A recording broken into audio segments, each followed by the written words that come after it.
दूसरी बात पुण्यात्माओं, यदि हम ऐसी किसी जगह पे जाते हैं, हम भोजन भंडारा करते हैं जो हमारे गुरुदेव के भक्ति मार्ग में नहीं है, जो हमारे गुरु भाई बहन नहीं हैं, जिनके घर में भले कितनी ही नेक और नीति की कमाई हो, लेकिन यदि वो निगुरे हैं तो हैं तो वो काल की हद में, है तो वो काल भगवान की साधना में, तो 3 लोक का भार तो है ही उनके ऊपर।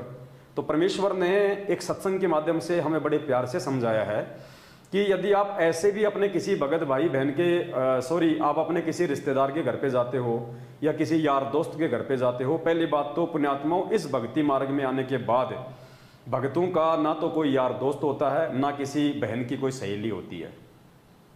हमने जो भी मित्र अपने इस नाम दीक्षा लेने से पहले जो बना रखे थे, जो भी हमारे यार दोस्त थे नाम दीक्षा से पहले, पुण्यात्माओं, यदि अपना आत्म कल्याण चाहते हो और परमात्मा की नज़रों में यदि एक अच्छे और नेक भगत बने रहना चाहते हो और यदि इसी जन्म में मोक्ष चाहते हो, तो परमेश्वर ने स्पष्ट रूप से संकेत कर रखा है अपने सत्संगों में कि यदि नाम दीक्षा से पहले आपका कोई मित्र है, जैसे कहते हैं ना, ये तो मेरा बिल्कुल मेरा धर्म भाई है, मेरा ये परम मित्र है, मेरा ये गुड फ्रेंड है, बेस्ट फ्रेंड है, पुण्यात्माओं, वो बेस्ट फ्रेंड आपके जी का जंजाल बन जाएगा एक दिन, यदि आपने उसकी संगति को नहीं छोड़ा तो। भक्ति मार्ग में आने के बाद या तो उसको भी समझा बुझा के ज्ञान बता के परमात्मा के मार्ग से जोड़ने का हम प्रयास करें।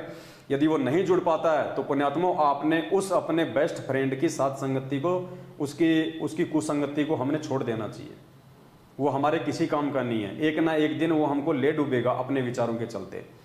दास आपको 2 छोटे छोटे परमात्मा जी के सत्संग सुनाएगा, जिससे हमारे को दृढ़ता आएगी कि वास्तव में भक्ति मार्ग पे हमने किस प्रकार से परमेश्वर के ज्ञान को आधार बना के चलना है।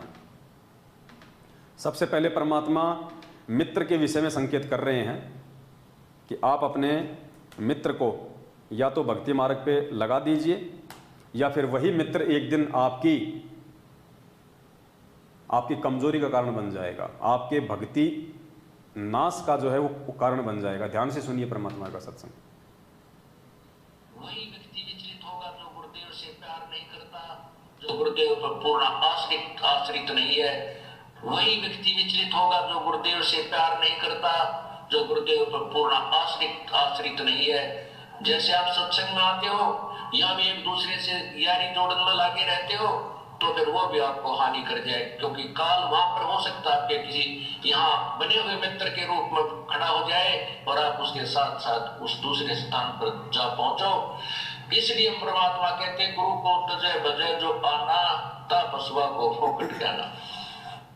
यानी नाम दीक्षा लेने के बाद भी यदि हम ऐसे किसी अनुपदेशी मित्र या सहेली के संपर्क में रहते हैं तो परमेश्वर कहते हैं, गुरु को तज भजे जो आना ता पसवा को फोकट ज्ञाना।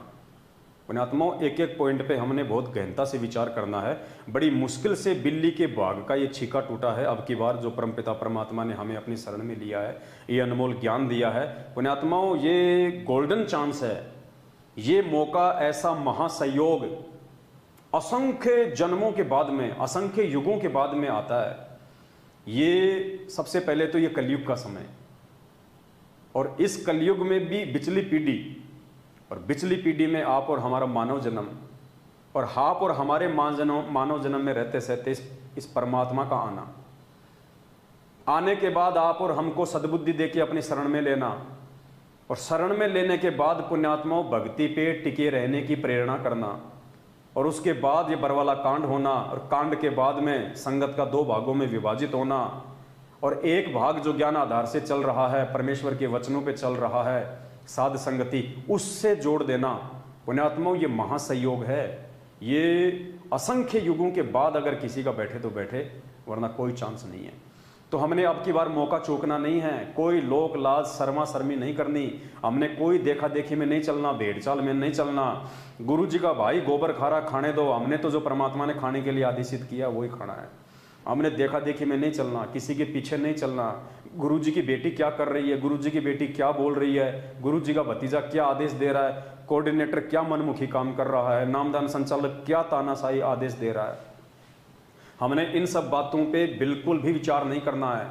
विचार ना करने का मतलब हमने उनकी ऐसी बेहुद्दी बातों पे, जो कि हमारे गुरुदेव के ज्ञान से मेल ना खाएं, हमने ध्यान ही नहीं देना।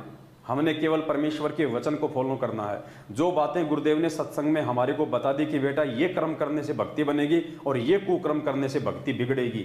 बेटा भक्ति करने से, अच्छे भक्तों की संगति करने से, साध संगति से जुड़ने से, अपना नेक नीति से, अपना काम धंधा करके, अपना भोजन भंडारा करने से, अपना परिवार का पालन पोषण करने से तेरी भक्ति बनेगी। वो कर्म हमने करने हैं।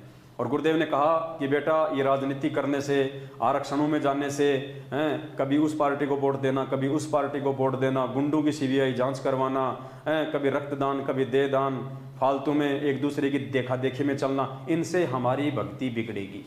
तो पुण्यात्माओं, ये ज्ञान मार्ग है और ज्ञान मार्ग में ज्ञान को आधार बना के ही आगे जो है बढ़ा जा सकता है। दूसरा और कोई भी तरीका नहीं है। तो एक तो परमात्मा ने हमारे को मित्र के विषय में बता दिया, जो हमारी माता बहनें हैं, जिनकी कोई सहेलियां हैं और जो नाम दीक्षा लेने के बाद भी उन सहेलियों का मोह नहीं छोड़ पा रही हैं और अपना काफ़ी समय उनकी कुसंगति में बैठ के बर्बाद कर देती हैं इधर उधर की बातों में। तो ये एक संकेत है परमात्मा का। समय रहते समझ जाएंगे तो इसमें आपकी भलाई है, वरना फिर नुकसान तो इसका उठाना पड़ेगा।